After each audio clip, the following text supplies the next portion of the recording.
BNP chairperson Begum Khaleda Zia ও ভারপ্রাপ্ত chairman Tarique রহমানের পক্ষ থেকে হেফাজতে ইসলামের আতুরঘর হাটাজারি মাদ্রাসায় যান দলের স্থায়ী কমিটির সদস্য নজরুল ইসলাম খান ও সালাউদ্দিন আহমদ। এ সময় হেফাজত ইসলামের নেতাকর্মী ও শিক্ষার্থীরা তাদের বরণ করে নেন। পরে বিএনপি নেতারা সংগঠনের প্রয়াত আমির আল্লামা শাহ আহমদ শফির কবর জিয়ারত করেন। এরপর মাদ্রাসা মিলনায়তনে শাইখুল হাদিস সহ সংগঠনের নেতাদের সাথে সাক্ষাৎ করেন। বিএনপির স্থায়ী কমিটির সদস্য সালাউদ্দিন আহমেদ বলেন, জুলাই সনদ বাস্তবায়নে বিএনপির পক্ষ থেকে সব প্রক্রিয়া সম্পন্ন করা হয়েছে।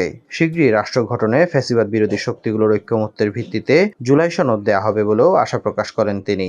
যে সমস্ত সাংবিধানিক সংশোধনী, অন্যান্য আইনের সংশোধনী, বিভিন্ন বিধি বিধান, রুলস এবং নিয়ম কানুনের সংশোধনের প্রয়োজন হবে, সেগুলো করার জন্য আমরা প্রতিশ্রুতি দিয়েছি। সবাই ঐক্যমতের ভিত্তিতে এই রাষ্ট্র গঠন প্রক্রিয়ায় একমত থাকবে। ফ্যাসিবাদ বিরোধী জাতীয় ঐক্য আমাদের শক্তি হবে।